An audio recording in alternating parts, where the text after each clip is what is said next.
오늘도 함께 예배할 수 있으니 기쁨입니다. 이번 주일 오늘도 하나님 앞에 예배를 올려드리며 시작하는 그런 날 되기를 소망합니다. 이 시간 함께 예배하기 전에 잠시 짧게 각자 기도하시고 시작하겠습니다. 하나님 앞에 우리 마음 가운데 있는 아픔들, 걱정들, 근심들 내려놓으며 오늘 이 예배가 하나님께 영광이 되는 예배가 되기를 함께 기도하며 시작하겠습니다. 함께 기도하겠습니다.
예수님의 이름으로 기도합니다. 아멘. 이 시간 함께 찬양하겠습니다.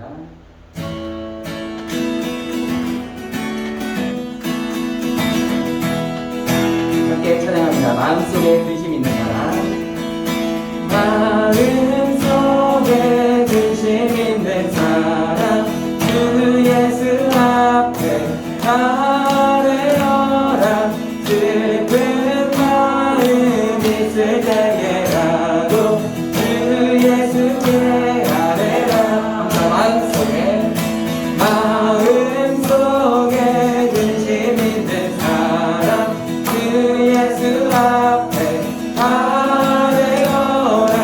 슬픈 마음 있을 때에라도 주 예수께 아뢰라. 주 예수 앞에, 주 예수 앞에 아뢰어라. 주님의 친구니 무엇이나 근심하지 말고 주 예수께. 기다립니다. 눈물 나며 깊은 한숨 쉴 때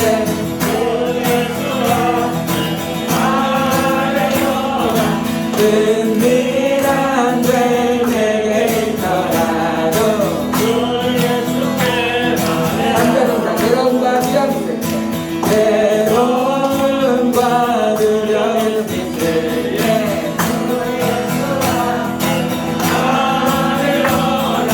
매일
예수 앞에 주 예수 앞에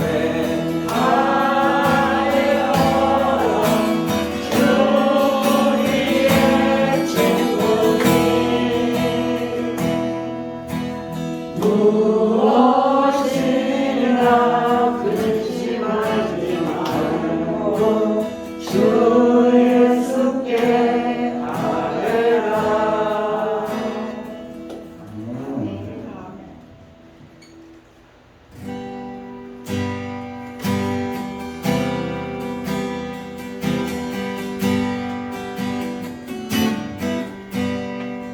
저 높은 곳을 향하여 날마다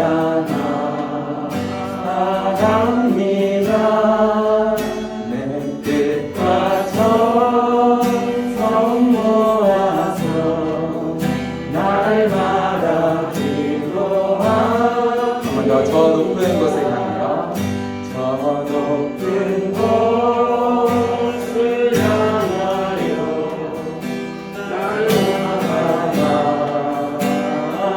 나아갑니다. 내 뜻과 정성 모아서 날마다 기도합니다.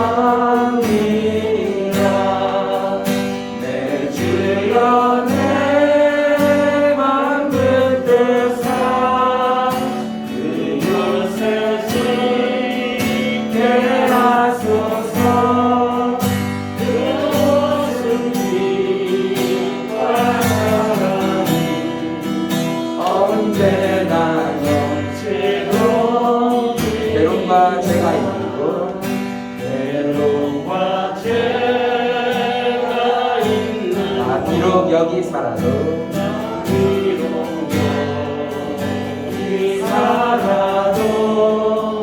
빛나고 높은 저곳을 날마다 바라보.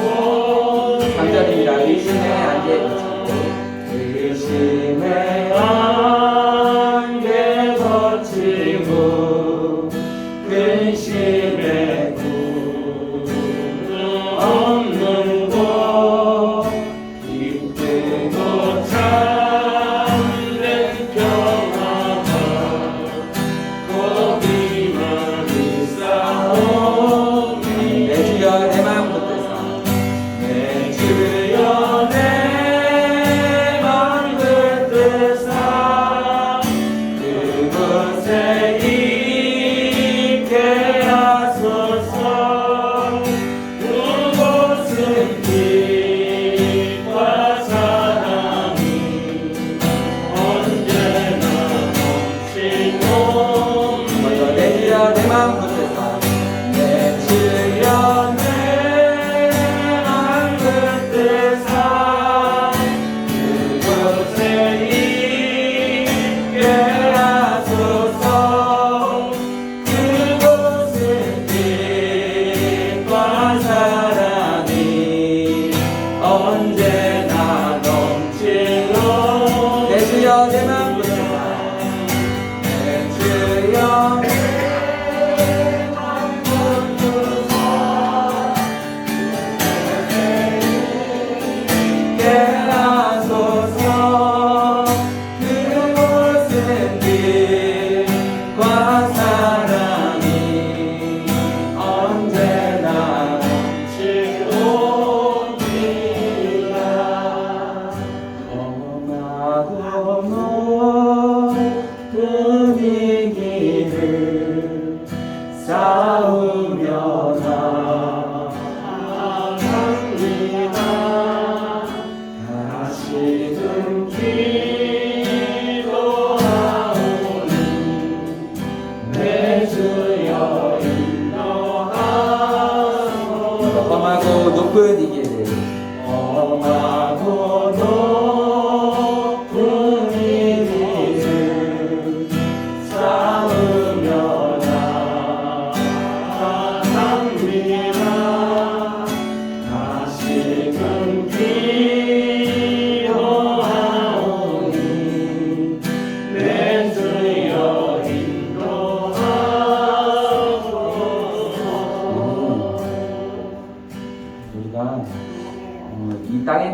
생각하는 것이 아니라 하늘의 것을 생각하며 살아가는 우리가 되기를 소망합니다.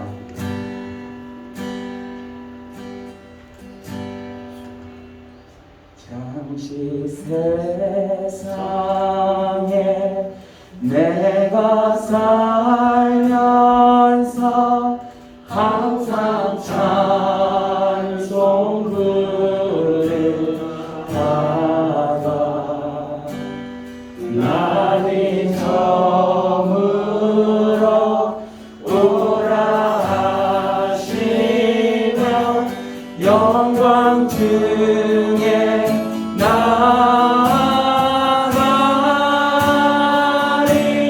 열린 천국문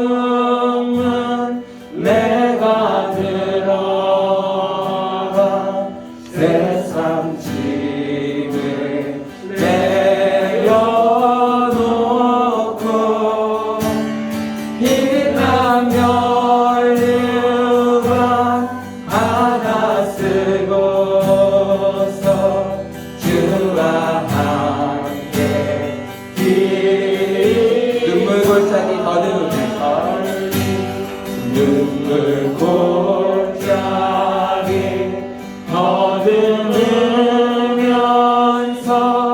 나의 갈길 나간 후에 주의 품 안에 내가 안기어 영원토록 살리로다 열린 천국문 내가 들어가 세상 짐을 내려놓고 빛나며 율관 하나 쓰고서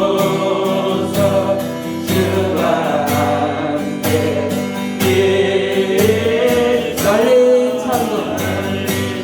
열린 천국문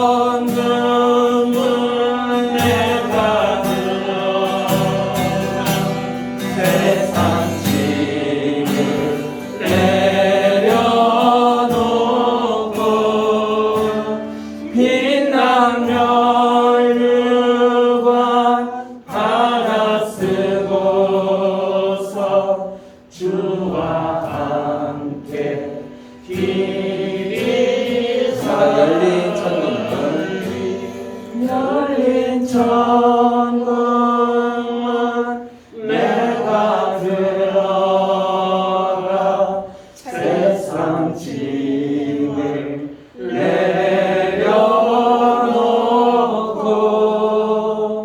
빛나며 율관 하나 쓰고서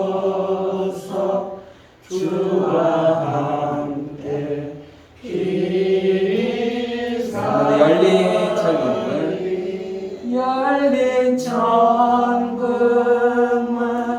내가 들어가 세상 짐을 내려놓고 빛나며 율관 하나 쓰고서 주와 함께 길이 살리.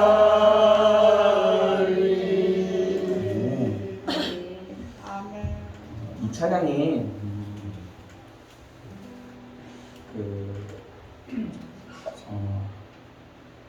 김정순 권사님이 좋아하시던 곡이었어요. 제가 크리스마스 날 이렇게 성도님들한테 좋아하시는 곡이 뭐냐 제가 신청곡을 물어봤거든요. 이 곡을 이야기하시더라고요. 그래서 크리스마스 날 이 곡을 하기가 조금 막 어려워서 저희끼리 고민하다가 그래도 권사님 좋아하시는 찬양이라서 제가 불렀던 기억이 있어요. 이게 한 10년 전 정도 됐어. 그 이후로 제가 못 부르는 찬양이었는데 오늘 좀 제가 권사님 생각이 많이 나서 저 어렸을 때부터 저 태어날 때부터 계속 봐오던 권사님이셔서 생각이 나더라고요. 그래서 함께 성도님들과 나누고 싶어서 제가 오늘 생각을 했습니다. 오늘 이 시간 함께 예배를 위해서 함께 기도하시며 나아갈 때 우리 교회 예전에 2층에 맨 뒤에 써있던 그 말씀 있잖아요. 위의 것을 생각하고 땅의 것을 생각하지 말라 하는 골로새서 말씀인 것 같은데, 우리가 우리 마음속에 있는 근심, 걱정, 어려움들을 하나님 앞에 내려놓고 예수님만 의지하며 나아가시는 우리 성도님들 되길 소망합니다.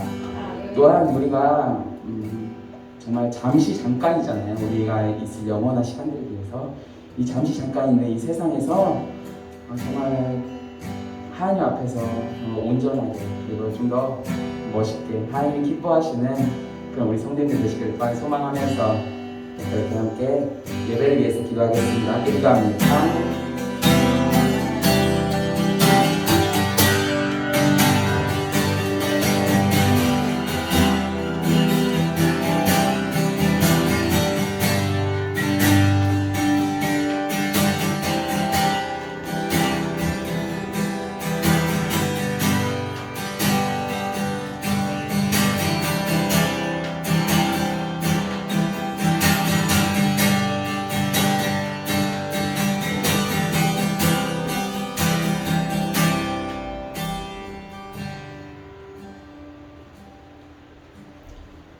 우리 주 예수 그리스도의 은혜와 하나님의 사랑과 성령의 기통하심이 여러분과 함께 하시기를 축복합니다. 같이 사도신경으로 우리 신앙을 고백하겠습니다. 전능하사 천지를 만드신 하나님 아버지를 내가 믿사오며 그 외아들 우리 주 예수 그리스도를 믿사오니 이는 성령으로 잉태하사 동정녀 마리아에게 나시고 본디오 빌라도에게 고난을 받으사 십자가에 못 박혀 죽으시고 장사한 지 사흘 만에 죽은 자 가운데서 다시 살아나시며 하늘로 오사 전능하신 하나님 우편 앉아 계시다가 저로서 산자와 죽은 자를 심판하러 오시리라. 성령을 믿사오며 거룩한 공회와 성도가 새로 태어난 것과 죄를 사하여 주신 것과 몸이 다시 사는 것과 영원히 사는 것을 믿사옵나이다. 아멘. 찬송 드립니다. 91장 찬송 들으시면서 준비하신 음을 함께 드리겠습니다.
보좌 앞에 나아가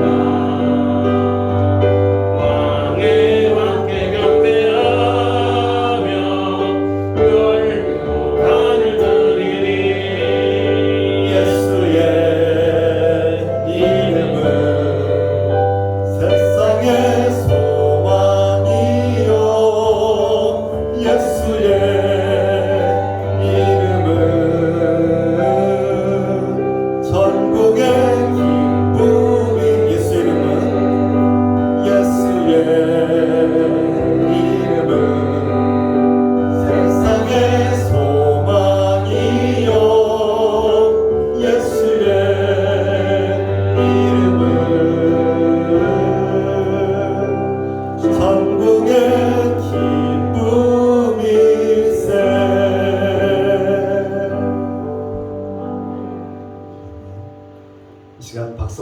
목사님께서 기도 인도하시겠습니다. 사랑하는 하나님 아버지, 기쁨과 감사의 마음으로 예배 드립니다. 성령님, 우리의 예배를 인도하시고 기쁘게 받아 주옵소서. 예배 가운데 주님의 음성을 듣고 힘을 얻게 해주세요. 주님, 사랑하는 사람을 잃고 상실의 고통 속에 있는 분들을 불쌍히 여겨주세요. 충분히 슬퍼하고 애통하며 그 과정을 통해 하나님께서 주시는 위로와 소망을 발견하게 도와주세요. 우리가 슬퍼하는 사람들과 함께 울며 기도하게 해주세요. 오늘도 우리는 주님의 은혜를 깨닫고 감사드리며 사랑하는 마음으로 예물을 드립니다. 우리가 드리는 몸과 마음의 예물을 기쁘게 받아주세요. 주님, 우리의 가정에 필요한 것들을 채워주시고 공급해 주세요. 믿음과 소망과 사랑, 지혜와 용기, 건강과 안전, 경제적인 필요를 공급해 주시길 기도합니다. 우리의 인생이 뜻대로 이루어지지 않을지라도 절망하지 않고 주님의 뜻과 계획을 분별하며 나아가게 하소서. 우리가 주님의 마음을 품고 예수 그리스도를 닮아가도록 인도해 주세요. 우리가 지역사회를 위해 기도하고 선한 변화를 일으키도록 도와주세요. 예수 그리스도의 이름으로 기도합니다. 아멘.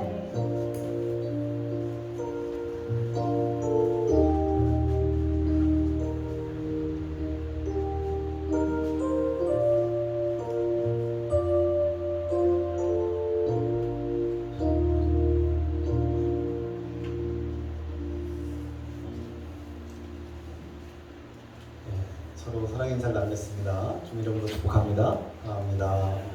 축복하고 사랑합니다. 반갑습니다. 사랑합니다. 몇 가지 소식을 전하겠습니다. 다음 주일은 오늘은 성령 강림호 셋째 주일 예배고요. 다음 주일은 성령 강림호 넷째 주일이자 또 6.25 민족 화해 주일로 드리겠습니다. 이 시간 특별한 공보상은 없고요. 교회 소식날 참고하시면 되겠습니다. 이 시간 중보의 시간, 중보기도하는 시간 갖겠습니다. 우리가 상실의 고통 속에 있는 분들이 하나님의 위로와 소망을 얻도록 함께 기도해 주시기 바랍니다. 그리고 아프신 우리 병자 환우분들이 예수 그리스도의 은혜로 치유되고 회복되기를 함께 기도하겠습니다. 함께 중보 기도하겠습니다. 사랑하는 하나님 아버지,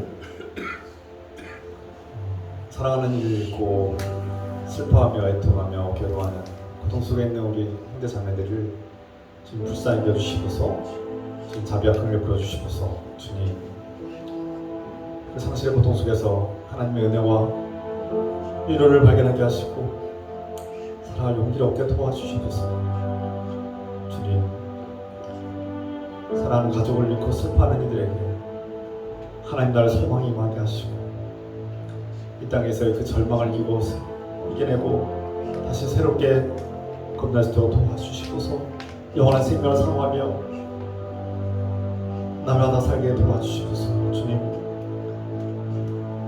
몸과 마음이 병들어서 고통당하는 환우들을 불쌍히 여주시고 주의 자비와 긍휼을 풀어주시며 주의 은혜 가운데 회복되고 치유되게 하여 주시고서 주의 자비와 긍휼을 풀어주시고 주의 능력으로 고쳐주시고서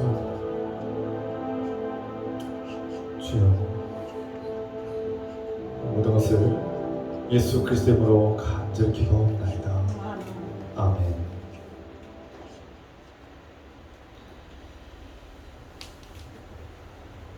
이 시간 하나님께서 우리에게 주시는 말씀 창세기 23장 1절에서 4절 말씀입니다. 다 자리에서 일하셔서 하나님 말씀 함께 읽겠습니다. 창세기 23장 1절로 4절까지 한 목소리 같이 읽겠습니다. 사라가 127세를 살았으니 이것이 곧 사라가 누린 횟수라.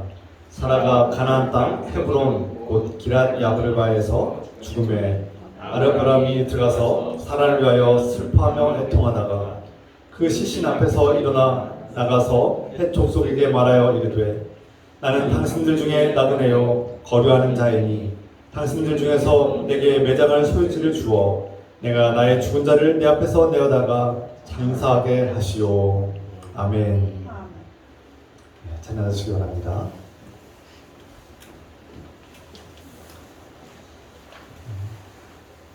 오늘 말씀과 관련돼서 제가 보았던 한 감명 깊은 영화 하나를 소개하려고 합니다. 영화 제목은 나는 사랑, 시간, 죽음을 만났다, 이런 제목입니다. 주인공 하워드가 광고회사를 차렸는데 굉장히 성공적으로 그 회사를 이끌어갑니다. 그래서 그 회사가 승승장구하면서 성공하고 또 그 창업주들은 부자가 되는데요. 그러나 어느 날 이 하워드는 이 회사의 이제 오너죠, CEO인데 사랑하는 어린 딸이 죽게 됩니다. 이 하워드는 딸이 죽자 회사도 그만두고 회사 일도 내팽개치게 되고 또 아내와 이별하게 되고 또 주변의 사람들과 만나는 것을 피하고 이제 혼자 조용하게 우울하게 지나게 됩니다. 한마디로 이 삶의 의미를 잃어버리고 방황하면서 사람들을 피하고 혼자만 이렇게 우울하게 지내는 그런 모습으로 살아갑니다. 이 하워드는 딸의 죽음을 인정하지 못하고 부인하면서 그리고 분노하면서 하나님을 원망하며 살고 있습니다.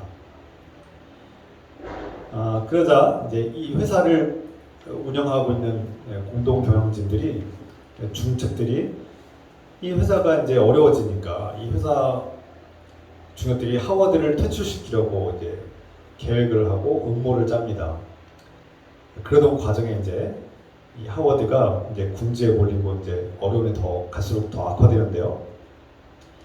이 하워드는 앞서 말씀드린 것처럼 분노와 원망과 그리고 사람들에 대한 그런 단절 속에서 괴로워하고 있는데 그가 이 궁지에 몰린 상황에서 우연히 사랑이라는 어떤 젊은 여자를 만났는데 자신이 사랑이라는 거예요, 사랑.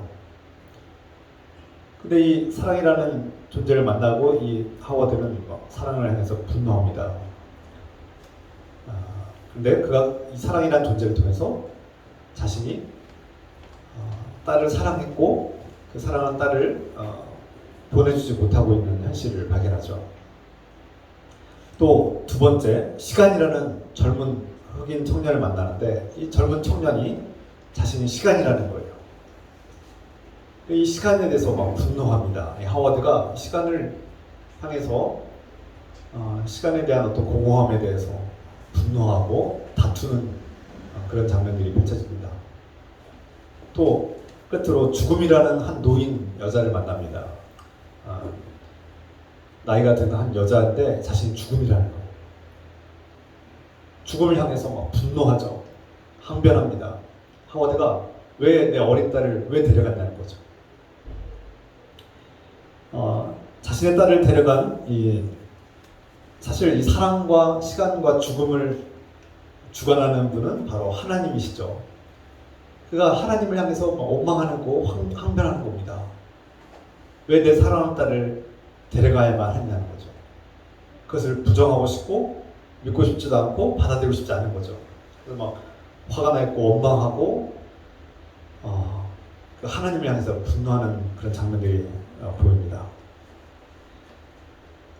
그래서 그가 사랑이라는 존재, 시간이라는 존재, 죽음이라는 존재를 만난 후에 그가 깊은 고뇌에 빠지는데 그 상황들이 점점 악화되면서 그가 이제 결단을 해야 될 때가 왔습니다. 회사를 정리해야 되고 이제 사랑하는 딸을 보내줘야만 하는 때가 왔고 또 사랑하는 아내가 그 슬픔을 함께 고통스러워하고 있는데 이 하워드가 아내도 사랑하지 못하는 거예요.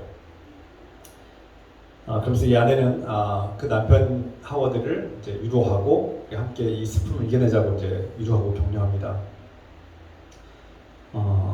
다행히 한참 시간이 흐른 후에 하워드는 이 사랑과 시간과 죽음이라는 존재를 통해서 자신을 돌아보게 되고 사랑이 무엇인지, 인생의 시간이 무엇인지, 죽음이 무엇인지에 대해서 깊이 고뇌하고 생각하다가 자신의 사랑한 딸이 죽었음을 인정하고 받아들이고 수용하고 이제 그 슬픔을 애도하고 막 펑펑 울기도 하고 그러면서 평정을 찾고 다시금 사랑하는 아내와 관계를 회복하는 장면으로 이 영화는 마무리가 됩니다. 제가 이 영화를 소개하는 이유는 우리가 살다 보면서 사랑하는 사람을 잃었을 때 어떤 현상들이 일어나는지를 이 영화가 잘 보여주기 때문입니다. 이와 관련된 영화들이 많이 있죠. 그런데 제가 이 영화를 소개하는 이유는 이 하워드라는 주인공이 사랑하는 딸을 잃었을 때의 그 아픔과 고통, 그리고 그 현실을 부정하고 싶은 마음들, 딸의 죽음을 인정하고 싶지 않은 마음, 그리고 그 막 딸이 그 어린 나이에 죽어야만 했던 그 이유에 대해서 알 수 없는 이유에 대해서 항변하고 분노하는 그런 마음들이, 그리고 죄책감, 끊임없이 자신에 대한 죄책감들이 괴롭히는 것을 보여줍니다.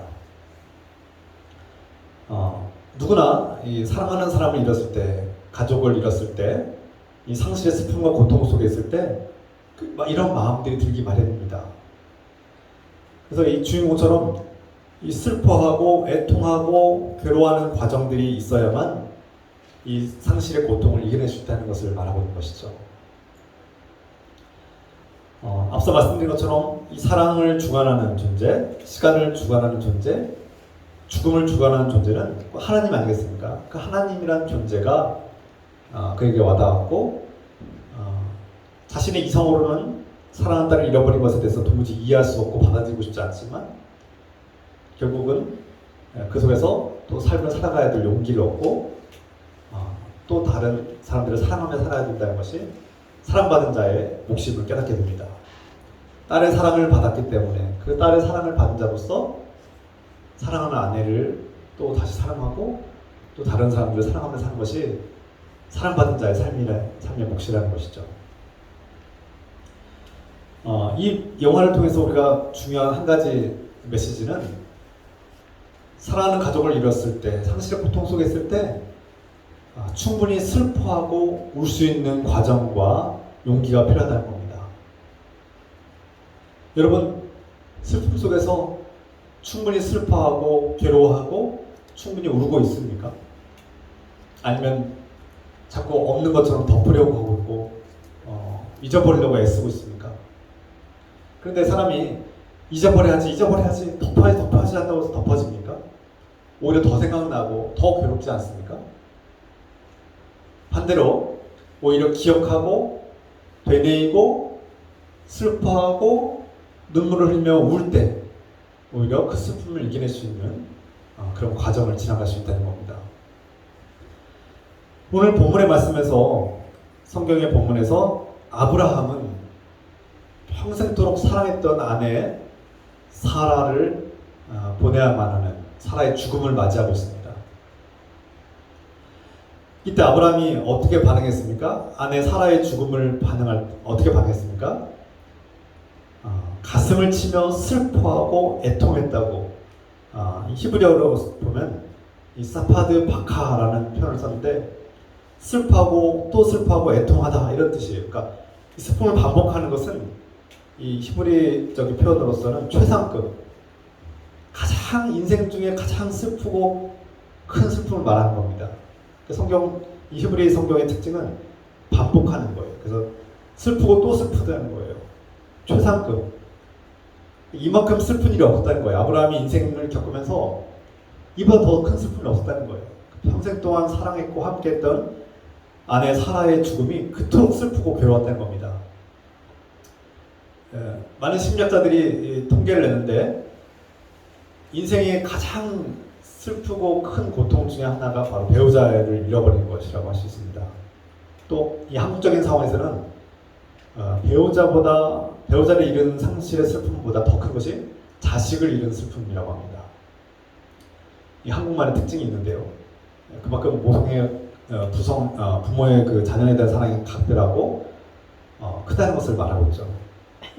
우리가 주변에 배우자를 잃은 사람들, 특히 자녀를 잃은 분들의 슬픔은 이 세상에서 가장 큰, 무엇과도 비교할 수 없이 가장 크고 아주 큰 슬픔이라는 것을 우리가 알아야 합니다. 성경에서 이 아브라함은 이 사라의 죽음이 가장 큰 슬픔이라고 표현하고 있는데요.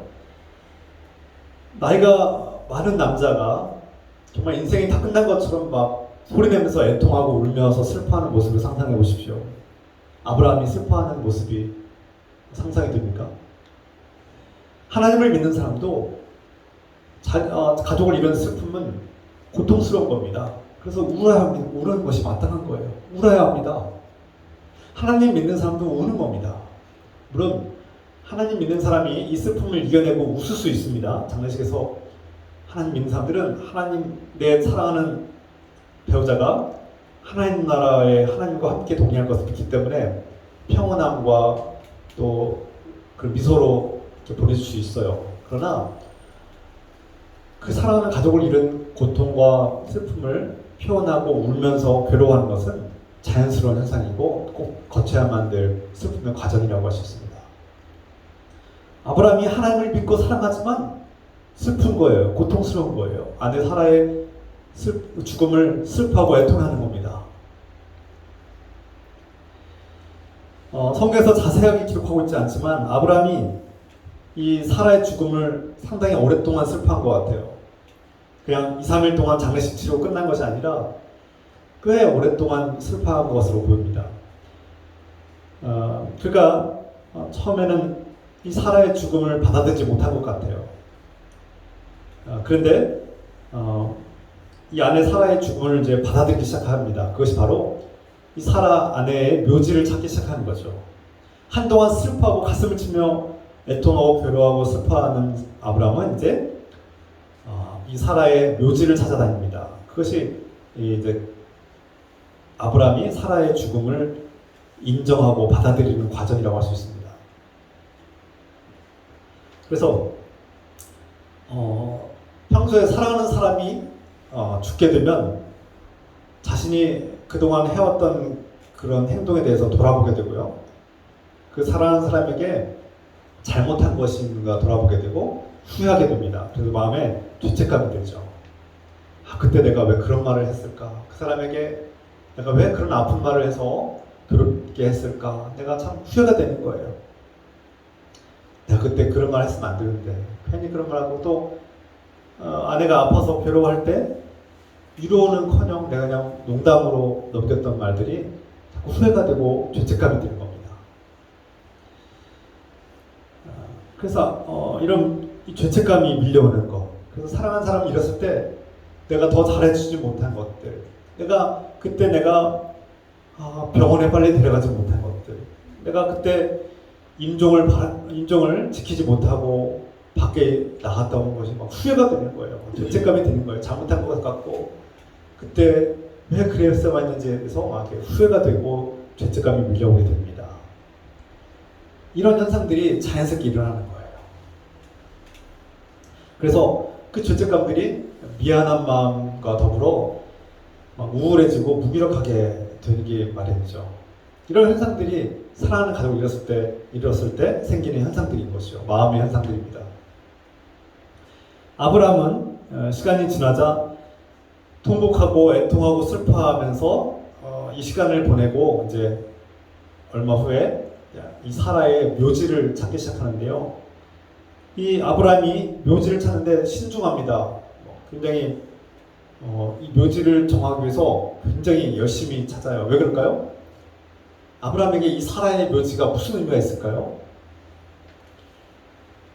당시 아브라함에게는 영토가 없었습니다. 자신이 차지한 영토가 없었기 때문에 아브라함은 사라의 묘지를 정할 때 확고하고 분명한 오랫도록 자신들의 가족이 차지할 수 있는 묘지를 찾고 또 정하기 위해서 애쓰는 장면이 오늘 창세기 23장에 묘사되고 있습니다. 아브라함이 이토록 묘지에게 확고한 묘지를 찾기 위해서 애쓰고 최선을 다하는 이유가 무엇일까요? 제가 볼 때 이 아브라함은 이 사라의 묘지를 정함으로써 사라의 죽음을 슬퍼하고 애통하면서 동시에 그 죽음을 인정하고 받아들이기 시작한 거라고 할 수 있습니다. 그리고 이 사라의 죽음이 끝이 아니라고 믿은 것이 아닌가. 이 묘지를 온전하고 올바르게 완전한 묘지를 정하고 분명한 계약을 하고 그리고 구매를 해서 자신의 가족 묘지를 구매한 이 사건을 자세하게 기록하고 있는 성경의 이유는 바로 자신의 자손들, 자신의 후손들이 이 사라의 죽음과 이 묘지를 기억하고 사라를 기억하길 원하는 마음, 미래를 희망하는 마음이 담겨 있다고 할 수 있습니다. 좀 더 나아가서 가족 사랑하는 이의 죽음을 맞이할 때 그가 죽음이 끝이 아니라 언젠가 다시 만날 것을 기약하고 하나님, 죽음과 생명과 죽음을 주관하시는 하나님께 사라를 맡겨드리는 하나의 선택이고 행동이라고 할 수 있습니다. 그래서 이 묘지를 찾고 구매하기까지 굉장히 많은 과정들이 펼쳐집니다. 23장 읽어보면 그냥 단번에 내가 한 족장이 이웃 족장이 우리 관계가 좋으니까 내가 사라의 묘지를 위해서 당신들의 가족 묘지를 내가 공짜로 주겠다라고 했는데 그것을 거절합니다. 그래서 아브라함에게 이 묘지는 미래를 향한 소망이 담겨 있고 후손들이 기억해 주길 바라는 마음도 있고 자신이 사랑하는 아내의 묘지를 통해서 또 가족의 묘지를 정함으로써 하나님 나라의 소망을 두고 있는 것이 아닌가. 그리고 하나님께서 사라에게 주신 약속을 기억하고 있는 아브라함은 사라를 끝까지 지키고 그 묘지를 통해서 이 모든 약속을 기억하게 하고 싶은 그런 열망과 소망이 담겨 있다고 할 수 있습니다. 그리고 또 이 아브라함이 이 사라를 묘지에 묻고 안치할 때 사람은 자신의 연약함을 인정할 수밖에 없습니다. 사람은 언젠가는 반드시 죽어야만 하는 존재임을 알게 되고요. 나도 언젠가는 사라의 곁에 묻히게 될 것이다라는 것을 알게 되고 인정하게 되는 과정을 겪게 됩니다. 그리고 인간은 영원히 살 수 없을 뿐만 아니라 내 힘과 능력으로는 이 사랑하는 사람들을 끝까지 지킬 수 없다는 것을 알게 되고 인정하게 됩니다. 받아들이게 되는 것이죠. 그래서 우리는 언젠가 나도 끝나게 될 것이라는 것을 알게 되고 내 힘과 능력으로는 내 사랑하는 사람들을 끝까지 지킬 수 없는 연약하고 무기력한 존재임을 알게 됩니다. 이것은 다시 말해서 전지전능하신 하나님, 생명과 죽음을 주관하신 하나님께 이 연약한 우리 자신을 내어 맡기는 하나의 신앙 고백이라고 하시는 것이죠. 그래서 우리는 장례를 치를 때 나의 죽음을 미리 보기도 하고 내 힘으로 막을 수 없는 죽음에 대한 것을 인정함으로써 연약한 나를 하나님께 의지할 수 있는 그런 신앙을 고백하기도 합니다. 이것이 장례식에 참여한 사람들의 마음이 아닐까요? 아브라함 당시대에 부활에 대한 소망이 있었는지 우리 알 수 없습니다. 성경은 자세하게 기록하지도 않고요. 고대 부활 사상이 있었는지 거의 없을 가능성이 큰데요. 그럼에도 불구하고 하나님께서 생명과 죽음을 창조하시고 주관하시는 하나님을 믿은 아브라함은 죽음이 끝이 아니라 영원한 생명이 있음을 믿지 않았을까요? 하나님께서는 영원한 생명에 대한 소망을 그에게도 주셨을 줄 믿습니다. 그래서 아브라함은 이 사라의 죽음을 끝이라고 보지 않고 하나님께 죽음 이후의 삶을 하나님께 맡겼을 것이 분명합니다. 아브라함이 하나님을 믿고 의지함에도 불구하고 하나님 나라의 소망을 가지고 있음에도 불구하고 자신이 사랑했던 아내 사라의 죽음을 심히 애통하고 슬퍼하고 괴로워하는 것을 볼 때 이것은 모든 사람이 슬픔의 과정을 겪어야만 하고 이 슬픔의 과정을 통해서 충분히 울고 애통해야만 이 슬픔을 치유하고 이겨낼 수 있다는 것을 우리에게 가르쳐준다고 할 수 있습니다. 이 말씀을 통해서 저는 여러분에게 당부합니다. 우리가 사랑하던 사람들, 우리가 사랑하는 가족들, 또 우리가 사랑하는 형제 자매들이 죽음을 맞았을 때, 그를 잃어버린 고통 속에 있을 때 슬퍼하고 괴로워하고 애통하고 우는 것을 우리가 받아들이고 인정하고 오히려 격려하고 위로하는 것이 마땅합니다. 예수님은 나사로와 그의 가족을 많이 아끼고 사랑하셨습니다. 그런데 어느 날 나사로가 죽었다는 거예요. 그 제자들을 통해서 나사로가 죽었다는 소식을 들었습니다. 물론 예수님이 이미 다 알고 계셨죠. 그런데 예수님은 나사로가 죽은 이후에 3일 만에 그 묘지 앞에 서게 됩니다. 그때 예수님의 모습은, 예수님의 반응 어땠습니까? 요한복음 11장에 그 묘사된 장면을 통해서 볼 때 예수님께서 극렬한 슬픔을 보여줍니다. 정말 성경에서 그냥 단순히 슬퍼했다, 눈물을 흘리셨다 이렇게 표현했지만 그때 예수님의 그 모습, 그 표현들은 아주 큰 화를 내시면서 큰 슬픔을 나타내셨다 이렇게 볼 수 있습니다. 예수님도 자신이 사랑하는 사람을 잃었을 때 그 사랑하는 우정을 관계를 맺었던 나사로가 죽었을 때 정말 견딜 수 없는 슬픔과 고통을 우리에게 보여주고 있습니다. 다른 곳에서는 예수님이 정말 이렇게 크게 화를 내고 슬퍼하면서 눈물을 흘리신 장면이 잘 드러나지 않는데 이 나사로의 죽음에 대해서 그렇게 표현하고 있어요. 예수님도 이 죽음에 대해서 슬퍼하고 고통스러워 괴로워하는 장면이 묘사됩니다. 우리 주님, 우리 하나님 아버지도 죽음을 미워하는 거예요. 죽음을 슬퍼하는 겁니다. 우리가 죽을 때 슬퍼하시는 거예요. 사랑하는 이의 죽음을 원치 않는 거예요. 그래서 예수님은 죽음을 원수라고 표현하고 사도 바울도 죽음을 원수라고, 사망을 원수라고 표현했습니다. 주님께서도 사랑하는 사람이 이럴 때 이렇게 슬퍼하고 화가 나고 눈물을 흘리시는 거예요. 당연한 겁니다. 그런데 예수님은 단순히 그냥 슬퍼하고 눈물을 흘리고 끝난 것이 아니라 죽은 나사로를 하나님의 능력으로 다시 살리셨습니다. 소생시켰죠. 아직 부활은 아닙니다. 부활의 몸으로 다시 살아나는 것은 아니고 죽은 자의 몸이 그대로 다시 소생되어서 죽은 나사로가 다시 살아났는데 영원히 살지 못했죠. 다시 또 언젠가 죽었을 것입니다. 영원히 살았다는 기억이 없어요. 아직 부활의 몸으로 부활한 것은 아니기 때문에 그는 언젠가 다시 죽게 됩니다. 중요한 것은 예수님은 이 죽음에서 우리가 죽는 것을 원치 않으시고 이 죽음에서 우리를 건지시기를 원하신다는 거예요. 이를 위해서 예수님께서 우리 대신 십자가를 짊어지셨고 우리 대신 그 죄의 무게를 감당하셨고 대신 피를 흘리신 것입니다. 예수님의 그 십자가의 희생을 통해서 우리가 죽음에서 건짐을 받았고 영원히 살게 된 것이죠. 그래서 우리는 죽지만 죽지 않고 영원히 살게 되는 존재, 하나님 나라의 자녀로 산다고 말하고 있는 것입니다.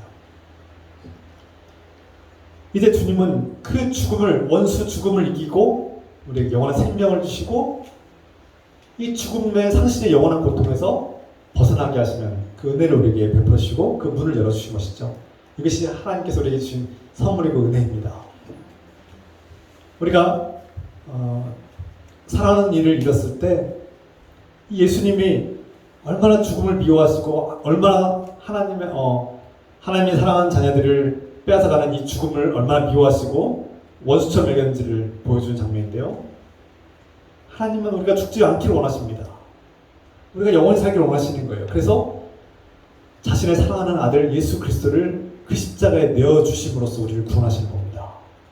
우리는 이 예수 그리스도를 믿음으로 하나님과의 온전한 사랑의 관계를 통해서 다시 만날 것을 기약하고 이 부활의 몸으로 다시 만나서 영원히 함께 살 것을 우리는 소망하며 살아가야 되는 것이 마땅합니다.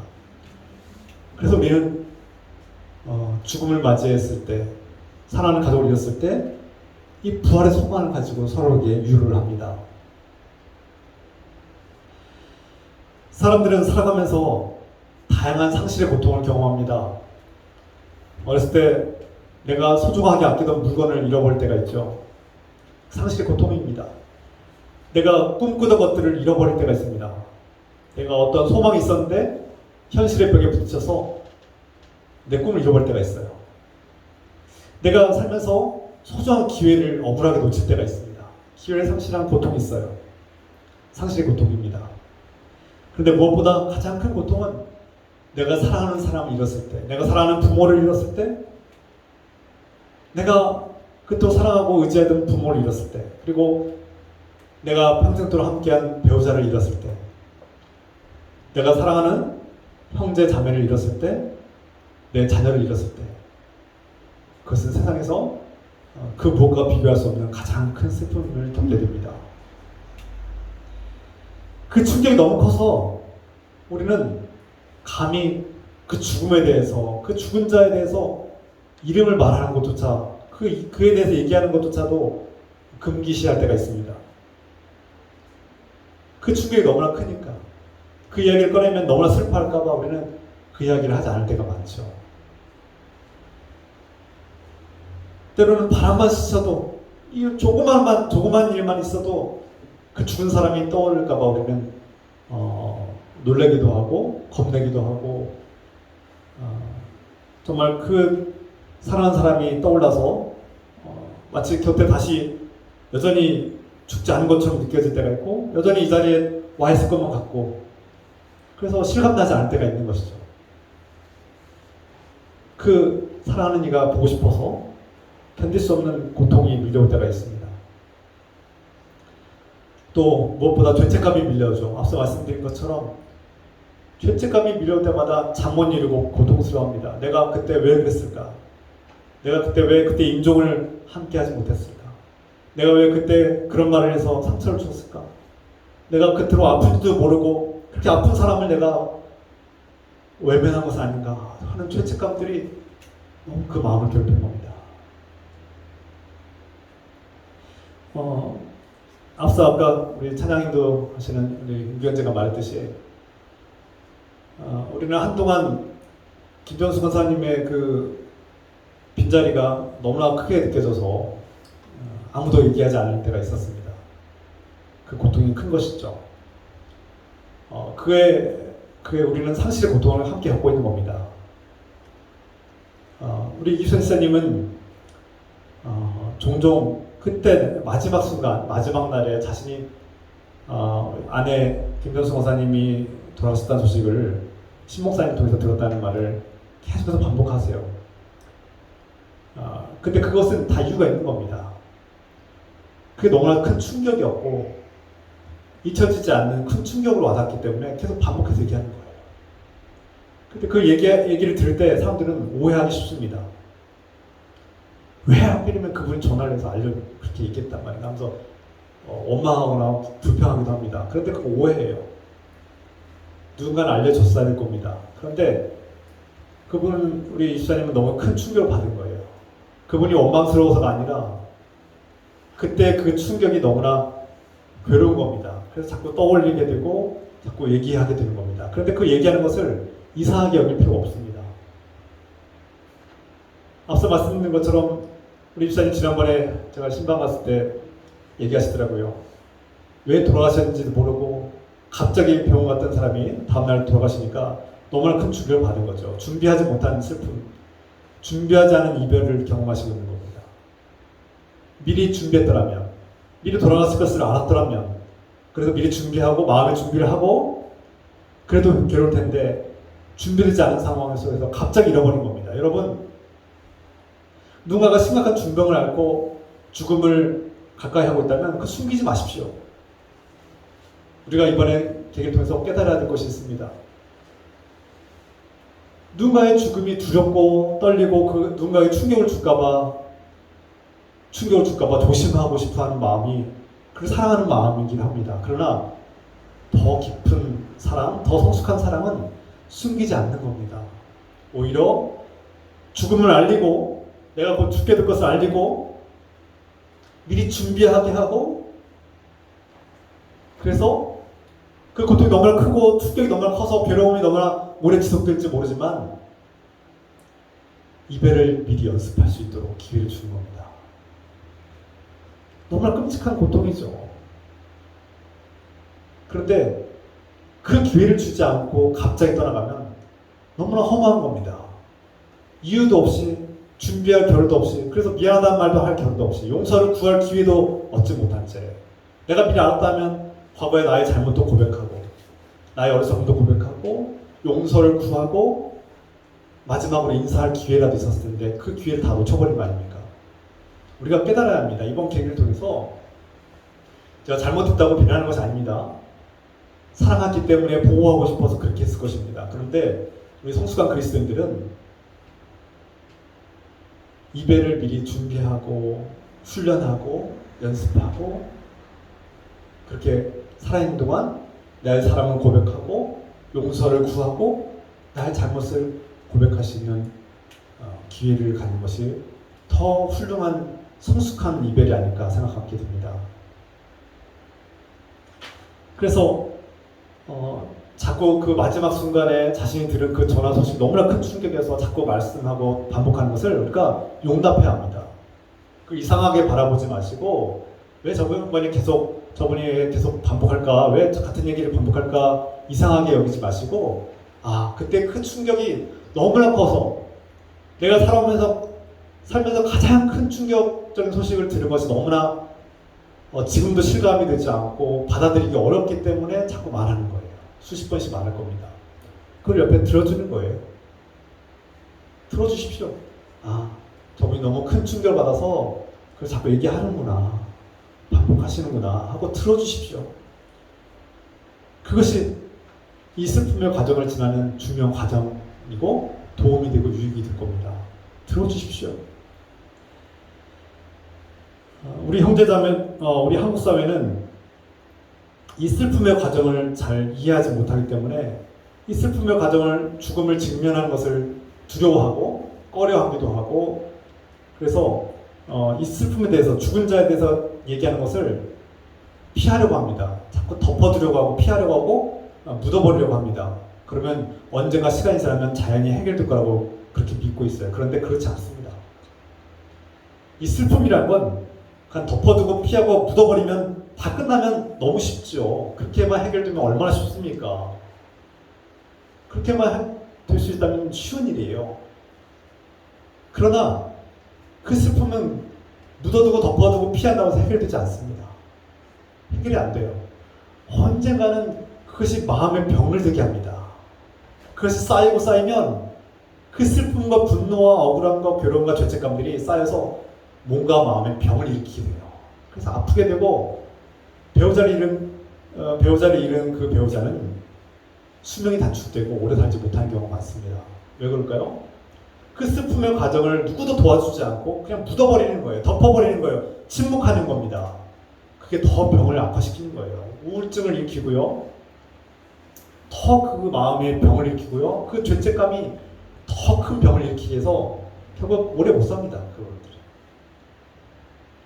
이건 제 말이 아니라 전문가들이 하는 말이에요. 많은 전문가들이 오랜 경험과 통계를 통해서 배우자를 잃은 슬픔을 견디지 못한 노년의 그런 배우자들이 그렇게 단명하는 것을 우리는 알 수 있습니다. 그래서 가족들이나 형제 자매들, 교회 공동체는 누군가가 상실의 고통 속에서 슬퍼하고 애통하고 슬퍼할 때 충분히 기다려주고 들어주는 것이 중요합니다. 그래서 옆에서 뭐 누가 울면은 막 우리들은 보통 그러죠. 울지 마. 그만 좀 울어. 울면은 죽은 사람이 살아나오냐? 막 이렇게 얘기하는 사람들이 종종 있어요. 그리고 네가 울면 다른 사람들이 더 슬퍼하잖아. 네가 울면 가족들이, 네가 울면 옆에 사람들이 더 슬프니까 울지 마, 이렇게 하시는 분들이 있어요. 물론 이해합니다. 슬프니까, 고통스러우니까 그런 말을 하는 건데 도움이 되지 않습니다. 진정으로 그 상실의 고통 속에 있는 분을 돕고 싶다면 들어주십시오. 괴롭지만 들어주십시오. 그가 죽은 자에 대해서 얘기하고 그 마지막 순간에 내가 받은 충격이 얼마나 컸는지를 얘기하고 그때 나에게 받은 전화로 인해서 내가 얼마나 충격을 받았는지 계속 반복하실 겁니다. 들어주면 됩니다. 근데 이제 자녀들이 듣기가 힘든 거예요. 나도 힘든데, 나도 그 상실의 고통 속에 괴로운데 그 아버지가 자꾸 그 얘기를 하면은 듣기 힘든 거예요. 그러니까 자꾸 그 이제 신목사님 원망하는 거죠. 왜 그런 얘기 해가지고 우리 아버지 이렇게 슬퍼하냐. 근데 그것이 아니에요. 그분 도와주고 했던 거죠. 알려주려고 했던 겁니다. 좀 세심하지 못했지만 알려주려고 했던 거예요. 그분 잘못은 아니죠. 근데 그것이 너무나 큰 충격이고 너무나 큰 슬픔이다 보니까 반복하는데 자녀들이 듣기 싫은 거예요. 오해가 생깁니다. 그 얘기 안 했으면 좋겠는데 아버지가 너무 슬퍼하고 괴로운 게 보기 힘든 거예요. 그런데 이 과정은 꼭 거쳐야만 하는 중요한 슬픔의 과정이라는 것을 우리가 알아야 됩니다. 그래서 그것을 얘기하지 말아라, 아니면 그것을 원망으로 분노하고 싶은 마음도 이해합니다. 왜 주변 사람들은 우리의 상실의 고통을 도와주지 않을까? 왜 위로해 주지 못할까? 그런 분노가, 화가 생길 수 있습니다. 그 가족들의 마음을 우리가 이해하고 배려하고 그들의 아픔을 들어주는 것이 중요합니다. 오늘 하나님을 믿고 의지하는 아브라함은 평생 사랑했던 아내 사라의 죽음을 맞이하면서 막 괴로워하는 거예요. 막 가슴을 치면서 막 통곡하고 애통하는 모습을 우리에게 보여줍니다. 필요한 겁니다. 사랑하는 나사로를 잃어버린 예수님이 화가 나고 슬퍼하고 막 눈물을 흘리시는 우시는 예수님을 바라보십시오, 여러분. 슬픈 겁니다. 상실의 고통은 슬퍼해야 되는 겁니다. 그래야만 이겨낼 수 있기 때문이죠. 사랑하는 부모, 사랑하는 배우자, 사랑하는 자녀를 잃었을 때 그들에게는 울 권리가 있습니다. 실컷 울어야 합니다. 남의 눈치 보지 말고 울어야 합니다. 그리고 누군가 울면은 더 울라고 얘기해야 됩니다. 우리는 더 울라고, 펑펑 울라고, 더 울어도 됩니다라고 허락해야 하고 용납해야 합니다. 그만 울라고 하지 마십시오. 더 울라고 해야 합니다. 그래서 울 권리가 있습니다. 충분히 울어야 합니다. 그래야만 이 상실과 슬픔을 이겨낼 수 있는 것입니다.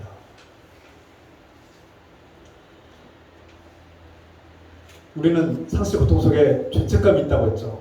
그 죄책감, 내가 잘해주지 못했고 그때 내가 상처 주는 말 했던 것이 계속해서 메아리처럼 뒤돌아오고 우리 자신을 괴롭히고 슬프게 만듭니다. 그런데 이 죄책감에 시달리는 분이 계시다면 여러분 그 죄책감을 주님께 맡기고 내려놓기를 부탁드립니다. 왜냐하면 이미 우리 돌아가신 분은 여러분을 용서했기 때문에, 여러분을 이미 용서했습니다. 하나님을 사랑하고 예수 그리스도의 사랑으로 여러분을 이미 용서했고 품었고 화해했기 때문에 그 죄책감에 더 이상 우리를 시달리게 하고 괴롭힐 필요가 없습니다. 우리는 서로 용서했고 용서받았음을 인정하고 받아들이고 그 죄책감을 내려놓으십시오. 그리고 주님께 맡기십시오.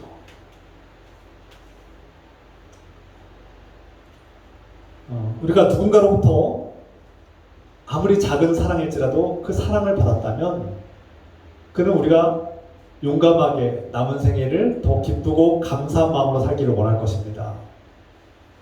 누가 우리를 위해서 사랑하고 헌신하고 수고했다면 그는 우리가 더 상실의 고통을 이겨내고 남은 생애의 기쁨, 살아있음을 기뻐하고 감사하며 살아가기를 기대할 것입니다.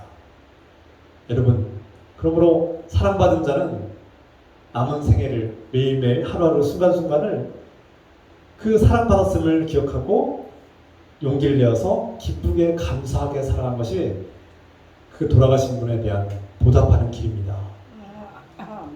그가 여러분들의 사랑, 여러분들이 행복하길 바라고 여러분들이 기쁘게 살길 바라고 사랑하는 마음으로 헌신한 것을 갚아주는 길입니다. 오늘도 우리의 부활의 첫 열매가 되시고 우리에게 상실의 고통을 받아들이고 또 이겨낼 수 있는 힘을 주시는 우리 주님 예수 그리스도의 은혜와 사랑이 상실 고통 속에 괴로워하고 슬퍼하는 여러분에게 하나님께서 주시는 위로와 소망이 가득하기를 주님의 이름으로 축원합니다. 시간 함께 이 말씀을 붙들고 상실의 고통이 주 안에서 치유되고 위로와 회복을 얻기를 함께 기도하겠습니다. 사랑의 하나님 아버지, 주님, 우리가 사랑하는 아내를 잃고 슬퍼합니다. 사랑하는 남편을 잃고 슬퍼합니다. 사랑하는 자녀를 잃고 슬퍼합니다. 주님, 우리가 배우자를 잃고 도무지 받아들일 수 없어서 방황하기도 하고 그 마지막 순간이 너무나 후회되고 계속 떠올라서 잠 못 이루게 하고 괴롭힙니다. 밥도 잘 먹을 수가 없고 잠도 잘 수가 없고 날마다 그 사람이 떠올라서 그가 떠올라서 우리 자신이 정말 살아갈 용기도 잃고 살아갈 힘도 잃고 무력해지고 우울해집니다. 주님, 그러나 이 슬픔의 과정을 이겨내야만, 이 슬픔의 과정을 거쳐야만 우리는 생의 기쁨과 삶의 소망을 얻을 수 있고 내가 사랑받았음을 알게 될 것입니다. 주님, 몇 달 전에 사랑하는 아내를 잃은 우리 이선사님, 김전수 권사님의 그 죽었다는 소식을 들었을 때 그 충격을 반복해서 말할 때 우리가 경청하고 들어주게 하시고 이해하게 도와주시고 울 수 있는 그런 분위기를 허락해주고 마음 놓아서 목 놓아서 펑펑 울 수 있는 슬픔을 애도하고 실컷 슬퍼할 수 있도록 주님 그 마음에 용기를 주시고 이 슬퍼할 수 있는 주님 마음을 허락해 주시옵소서. 충분히 슬퍼하고 또 슬퍼하고 이 슬픔을 이겨낼 수 있는 하나님이 이미 용서하셨고 예수 그리스도의 마음으로 이미 서로 용서하고 용서했음을 용납했음을 깨닫게 하시고 마음속에 있는 죄책감을 내어놓고 하나님께서 주시는 하나님 나라의 위로와 소망을 얻도록 도와주시옵소서. 주님, 그 상실의 고통 속에서 아내를 잃은 고통 속에서 괴로워하는 우리 집사님 마음 위로해 주시고 주님께서 붙잡아 주시옵소서. 사랑하는 이를 잃어버린 고통 속에 있는 많은 사람들에게 하나님 나라의 소망과 영원을 사모하는 마음과 그 죽음을 받아들이고 인정할 수 있는 마음도 주시옵소서. 주님 자비와 긍휼을 베풀어 주시옵소서. 주여.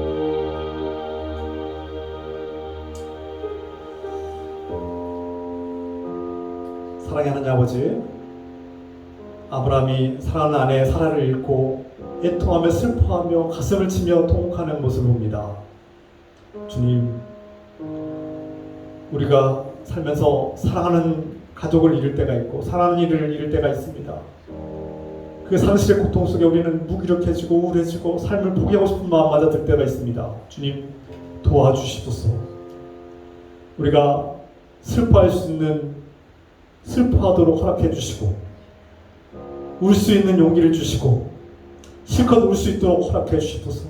주님, 정말 실컷 슬퍼하고 충분히 슬퍼하고 이 슬픔의 과정을 다 감당하시도록 힘주시고 위로하여 주시옵소서.